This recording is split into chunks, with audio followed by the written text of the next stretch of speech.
Hello. I am thrilled to be able to present to you Dr. Samuel O. Idowu, Ph.D., MSc, FCIS, FRSA. Got a strong alphabet after his name.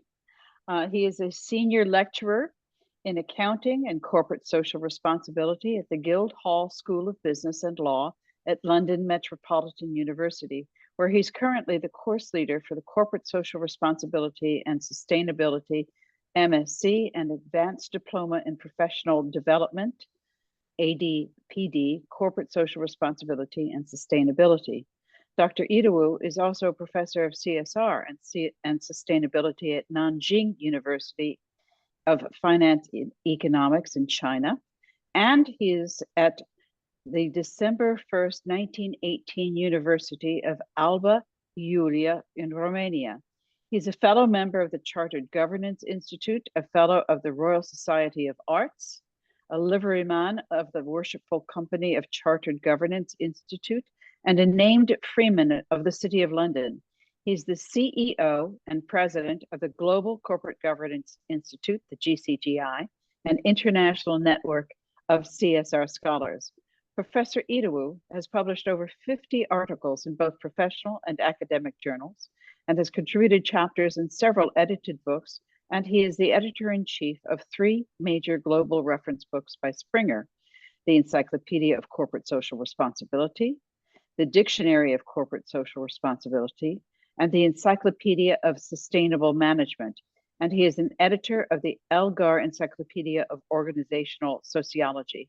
He's a series editor for Springer's CSR, Sustainability, Ethics, and Corporate Governance books, and he is an editor-in-chief of the International Journal of Corporate Social Responsibility and the American Journal of Economics and Business Administration.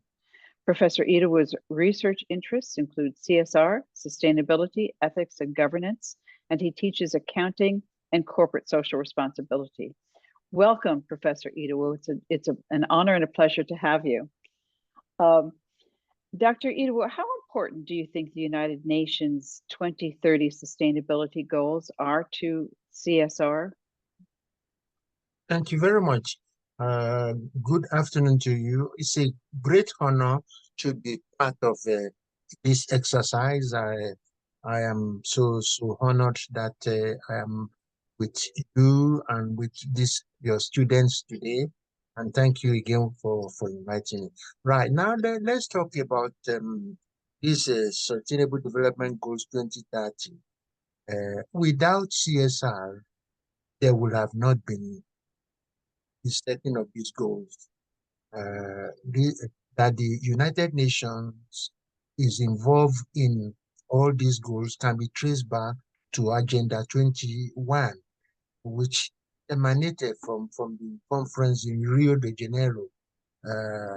The idea was that this was in 1992, but was about how the 21st century, how change will be made better for the world in the 21st century.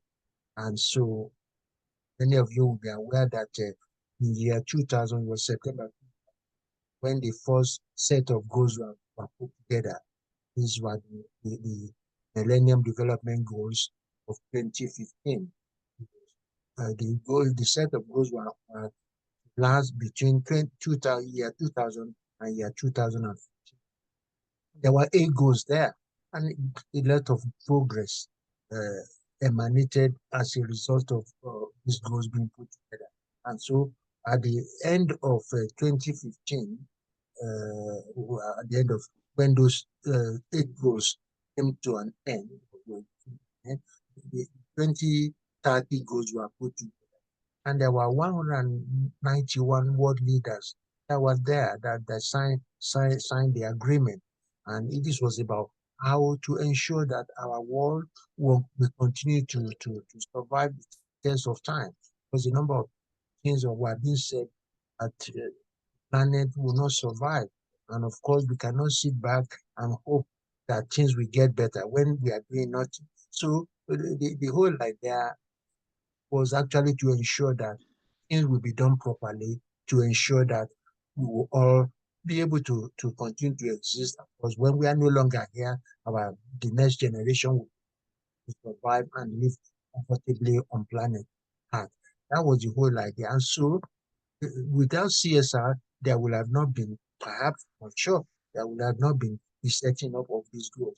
So these goals were there to help our world, and I believe that we have continued to achieve a lot. Of course, people are still talking about climate change. Is either flood this way, or there's no snow, or too much, too hot, or too wet. These are things that happen because of the past operational practices, what businesses, companies were doing. And of course, nobody was sure that the impact of this will come to haunt us. And we can now all do what we could in order to ensure that we will solve the problem. So CSR and those goals were put together to ensure that this generation will survive on this planet, and future generation will also continue to thrive and survive on this planet. So therefore, I believe that both are important, and that the UN has got itself into helping the planet is something that we should all celebrate.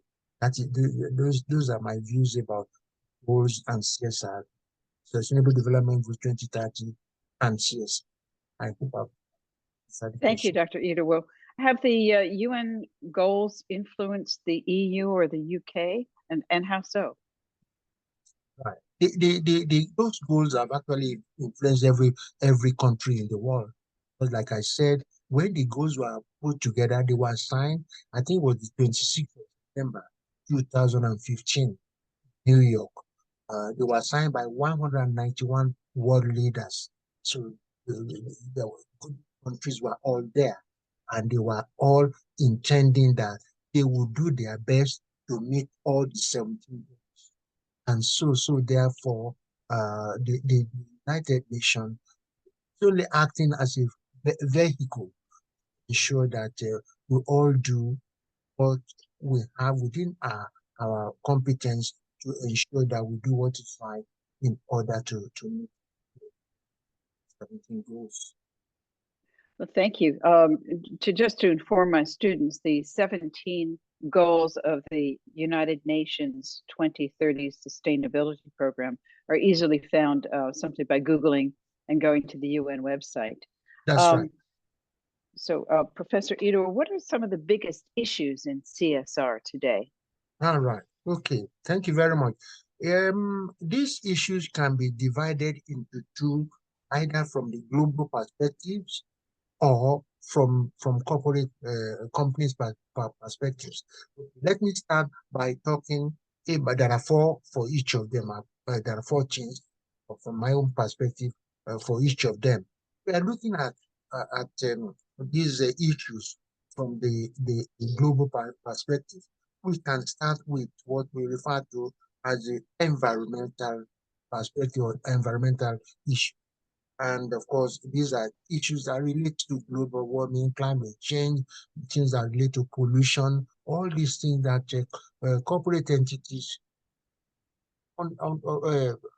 unconsciously, what they unconsciously did on our planet.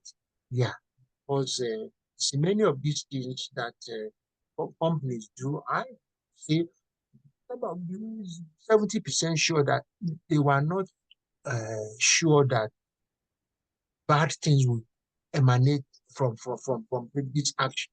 But it has become so.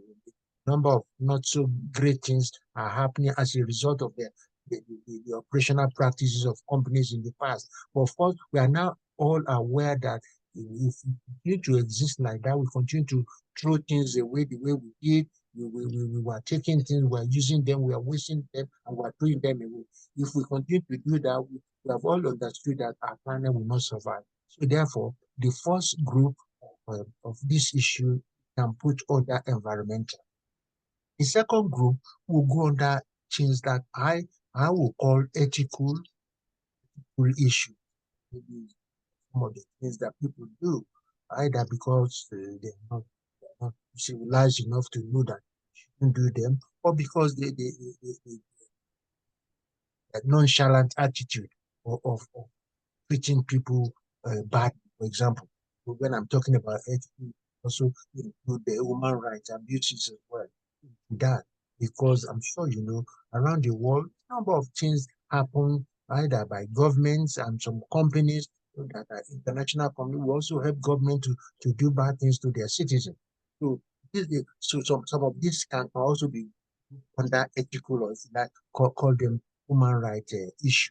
Then some of them you can group them in terms of philanthropic issues because global companies are now expected not just be taking all these profits and taking and not giving. We are now expected to take and also to give. And giving, I understand, is more honorable than taking. But of course, if you set up a business, your intention is not to be giving. It's to be taken from people. You're taking loads of money in profit and be profitable, but you are also now expected to also give back. Because stakeholders will be happy to associate with companies that are giving back. But stakeholders in our world today, they are very, very important. Either harm you, also help. Because if you're asked to choose between the two H's, whether to harm or to help, you prefer to choose the help. The harm one, because if your stakeholder decide, if they decide they want to decide to harm you, things will not be comfortable for the corporate entity. And of course, we all want Professor Idowu, you're dropping yeah. out a bit. So sorry about that. So we all want our stakeholders to help us because, like I always say to my students, the license to operate be held by your stakeholders. They don't give you the license to operate, you will not survive. If your customers are not coming in every time, coming in to buy whatever they want to buy from you, you are not going to be in the market for a period of time, for a long time. And so therefore, companies are now aware of this, and as a result, they are now expected to give back, and they are giving back. Many of them are, and that is what is going to help the planet. So, in terms of that, the third one is about their philanthropic activities, philanthropic issues, and the last one I will put that under the economic issues because see, businesses are also expected to be profitable. Business that is not profitable is an irresponsible business. So social responsibility also expects that you as a business, you should be you must ensure that all your shareholders or your other stakeholders are benefiting from what you are doing.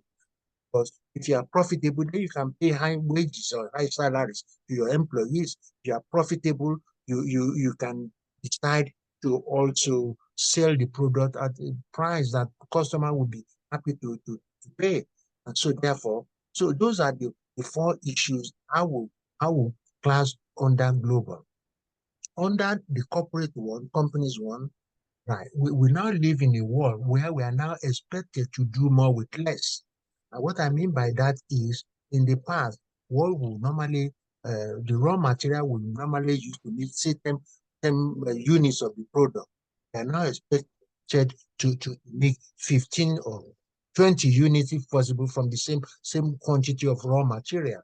So we all now expect companies to do more with less, and they can only do more with less with innovation.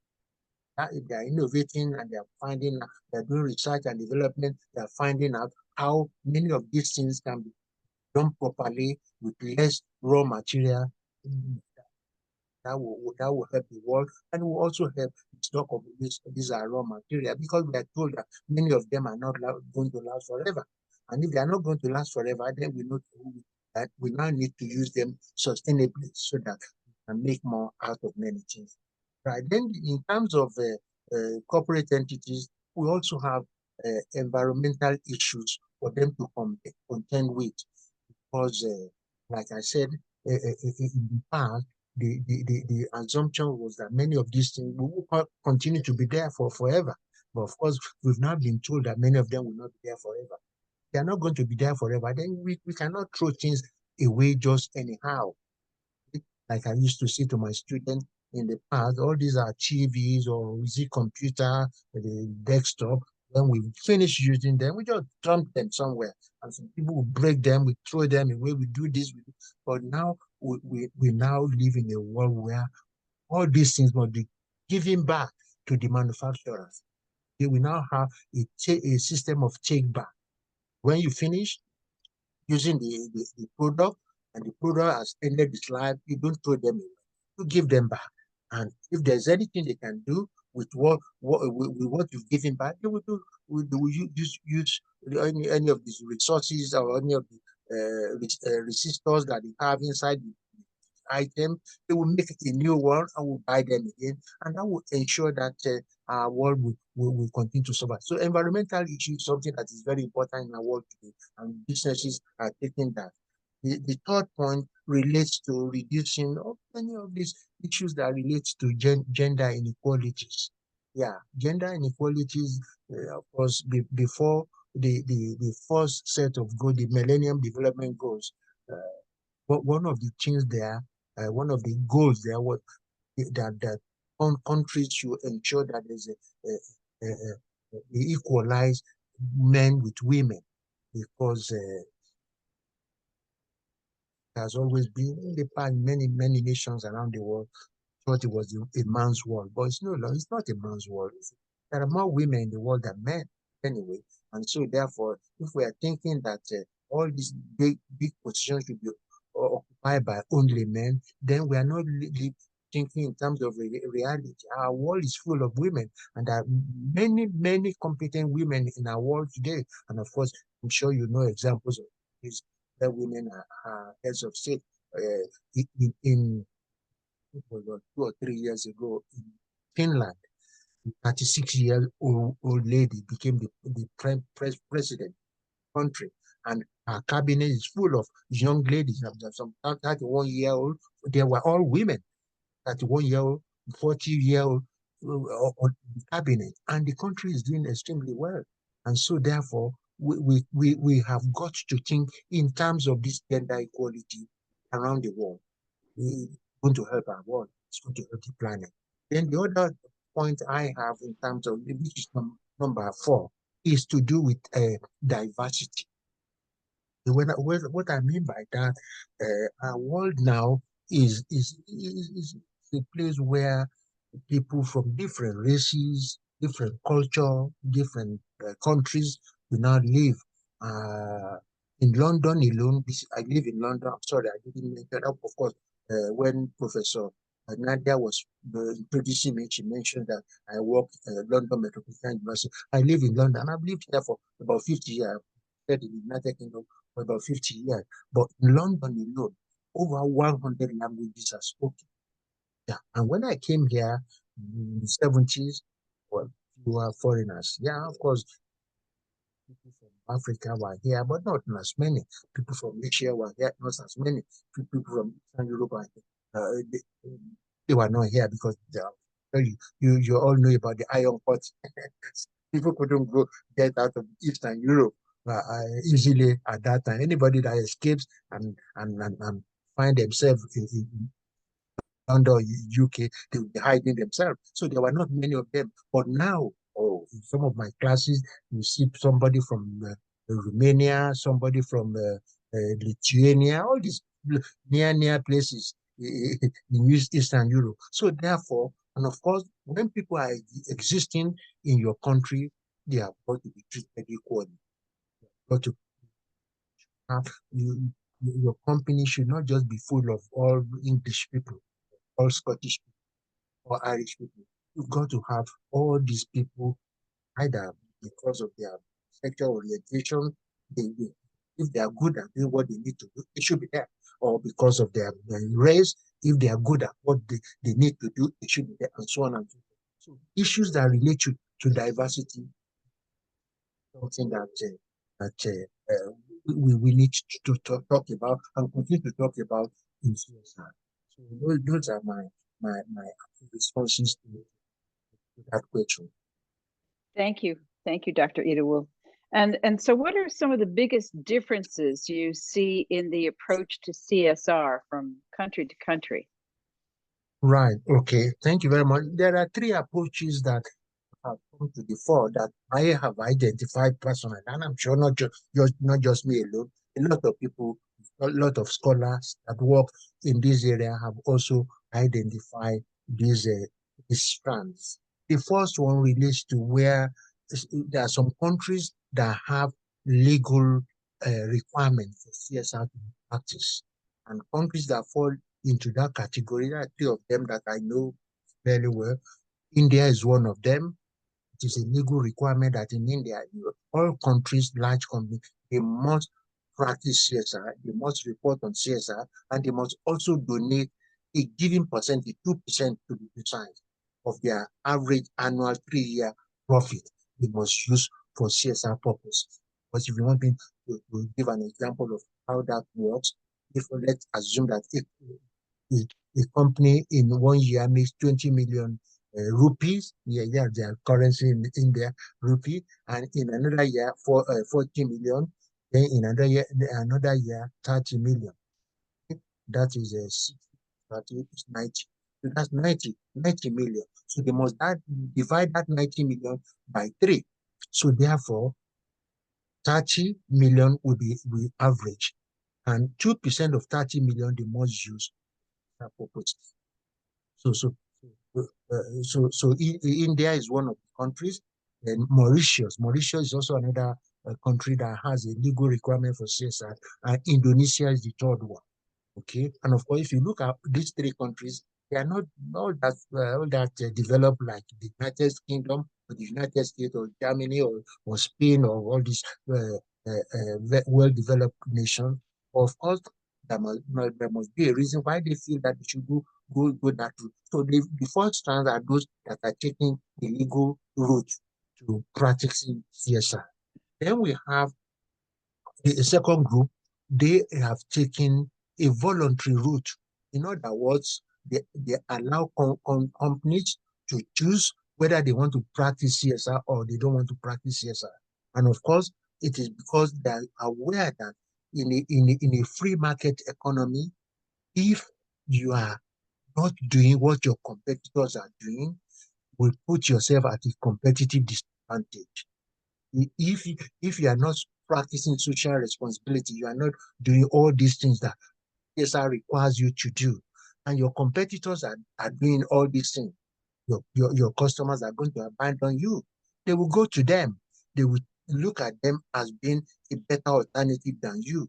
And of course, whether you would survive if all your customers are going, they are drifting to your competitors, whether you would survive or not, you will find out in no long distance. And of course, if good employees are not wanting to work for you because of you cannot practice this, then it means that you'll not be able to do your job properly or what needs to be done properly. And so these are some of the reasons why the United Kingdom or United States or Germany, all these well-advanced nations of the world have taken the route of making it a voluntary requirement. You decide whether you want to do it or you don't want to. Then the last group, which is number 3, are those that are in between. Okay, they have some aspect that they have put in legislation for in terms of CSR, and they also have some aspect where they are making voluntary. A good example of such a country is Norway. In Norway, they have a bit of legal requirement and a bit of the voluntary. So these are the examples or the approaches that have come to the fore as items in terms of the practice. So which is the largest of those 3 groups? The ones who require legal enforcement of CSR, the ones who make it voluntary, or the ones that are in between? Yeah, it is the second group, the ones that are making it voluntary. They are the largest group. That not many countries are legislating solely for CSR. Only 3 of them there might be more than 3, but I can only identify 3 of them as we stand. It is the second group, the voluntary group that are more countries in that group than. Now, what I've read is that there are a lot of countries that are requiring companies to report, not necessarily to do CSR, but to report on what they do. Yeah. Are are you familiar with that? I mean, I Oh, thought that's what the EU was doing. right. In terms of reporting CSR, I think it is now something that it is global because Oh, in 2009 there was a King's report in South Africa. Professor King, he was a judge. I think he's still alive. Uh, he was asked by Mr. Mandela to look at corporate governance in South Africa. He did 3 reports. The 2009 was the third report. It was King Report 3. And it was in that report that Professor King asked for what we call an integrated report to be good. okay. An integrated report is a report that will combine both the financial and the non-financial together. Okay. Okay. Okay. And this will then be issued annually.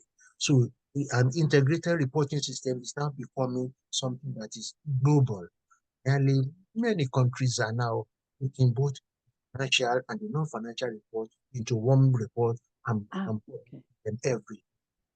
Therefore, Thank you.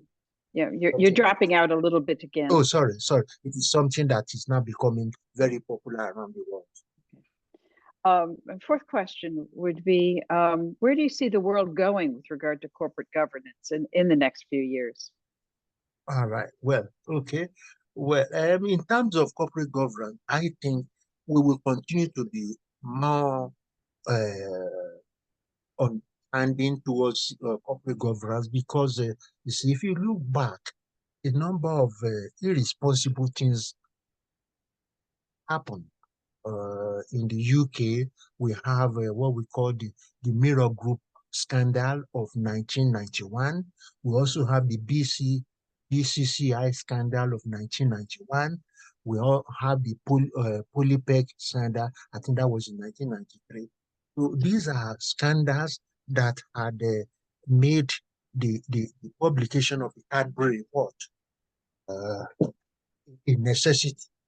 The Cadbury report was published in 1992. The chairman of the report was Adrian Cadbury of the Cadbury, the chocolate people. I'm sure many of you will know the Cadbury chocolate. He was one of the grandson or great grandson of the founder of the Cadbury chocolate company in Birmingham. Birmingham is one of our cities in England, not Birmingham, USA, not Birmingham, Alabama. I'm talking about now. I'm talking about Birmingham, England. Uh, so Cadbury was based there.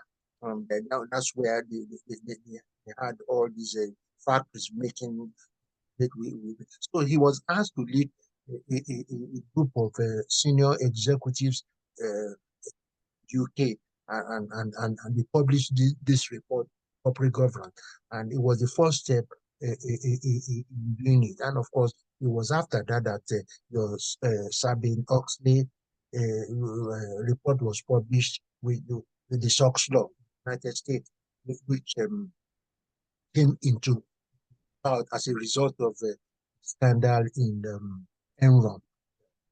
So therefore, my view is that as we continue to operate, we will know a bit more about corporate governance and how it should be properly done and how we should practice good corporate governance system. Because the company that has a weak system of governance, we will not develop, we will not survive, we will not prosper. We need to have a system that will help the organization to thrive and prosper and do many of the things that organizations are saying.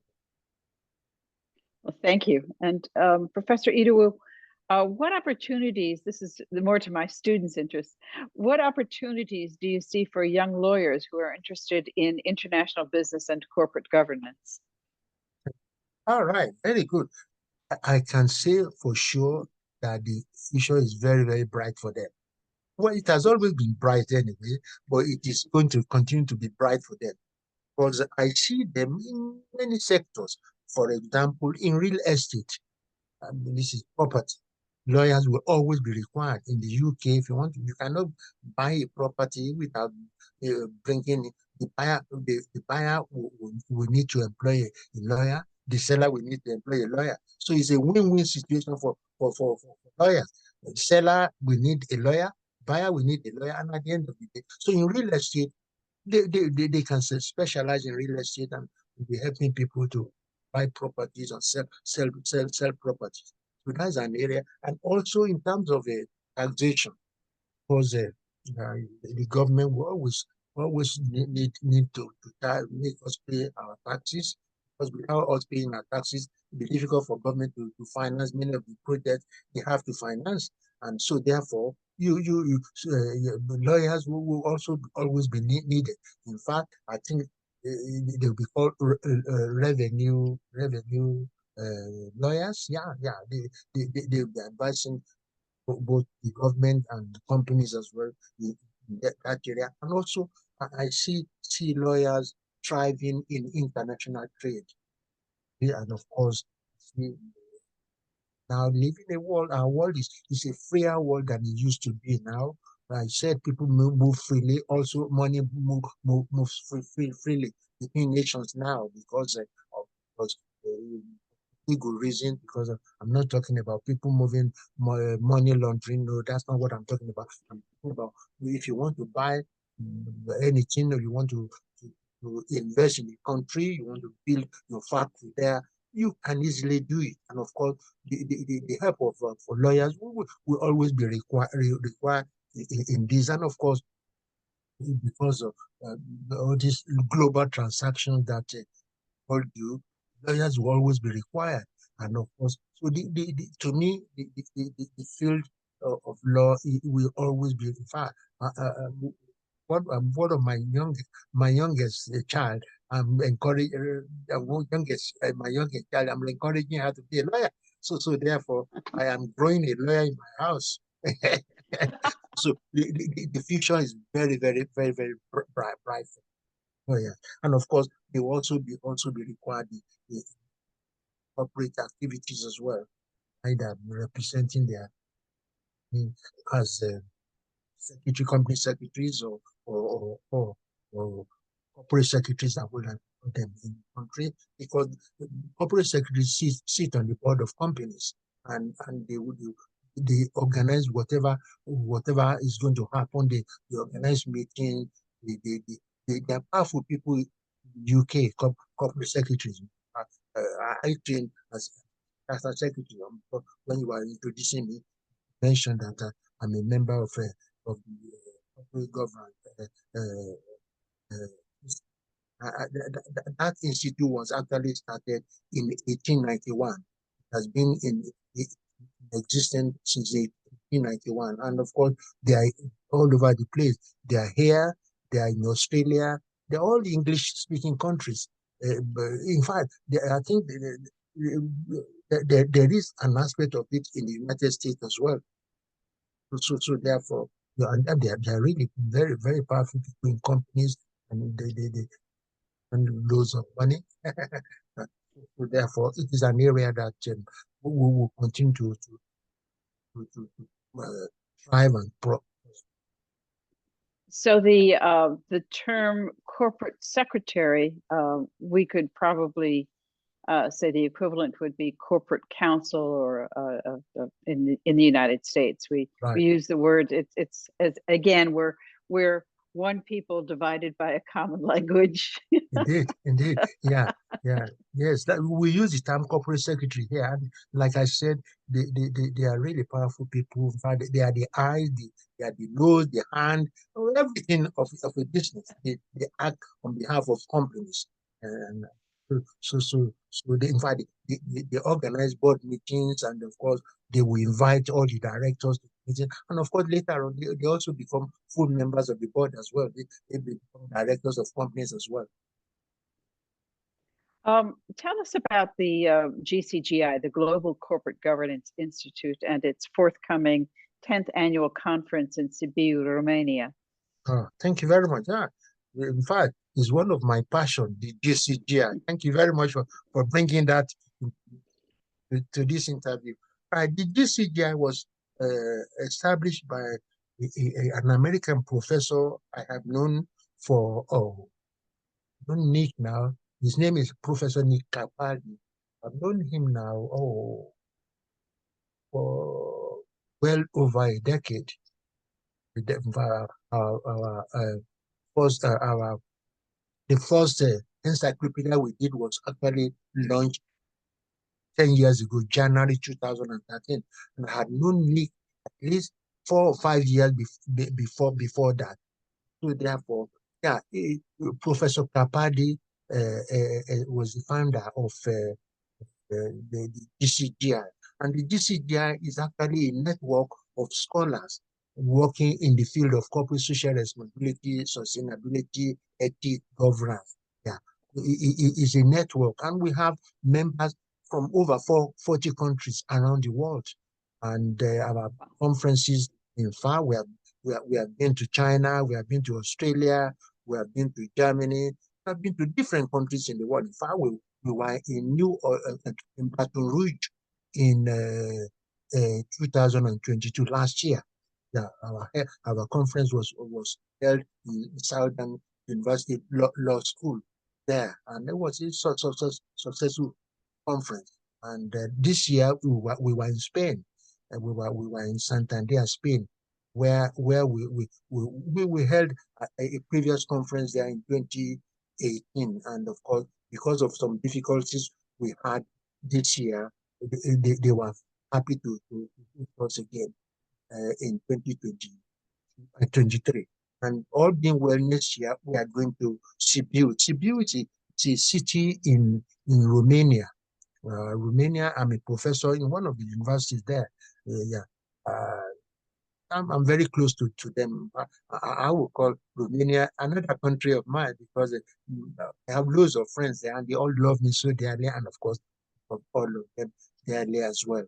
So we are holding the conference in Sibiu, 2024, and of course, everybody is welcome. Both students, in fact, students they pay about less than 50% of what professors or practitioners pay to go to our conferences. So therefore, students are also welcome to join the conference. And it's easy to get to CBA in most part of the world. Yeah, it's a country that you can easily fly to. We can fly straight to you from London. It's about 2.5 hours flight from London to Romania. And in fact, I was in Romania earlier this year, and normally I go to Romania twice a year. So we are holding the conference in Sibiu in 2024. I think it's from June the 14th to June the 16th. So this, we encourage all your students to join us, and please invite your friend. If you go to the GCGI website, you'll be able to see Professor Nadia is one of our executives.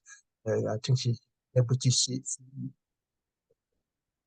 You dropped out, Oh, Professor yeah, Idowu, you dropped yeah. out. Sorry about that. So Professor Nadia is one of our senior executives. She's the deputy CEO of the group, and so she will hopefully be at the conference in 2024. And I look forward to seeing some of our students there as well. Thank you so much. Now, what you had explained was that the conference consists of professors and students from all different fields: accounting and finance and management and law. Yes. So all are welcome, and that the student registration fee is about half of that Yes. of professors to Yes. make it affordable, and that it's both inexpensive to fly to from Europe. There are direct flights, and that hotel costs will be low. Are there publishing opportunities available to my students with GCGI? Thank you very much. Yeah, we have a book series which we call CSR, Sustainability, Ethics, and Governance book series.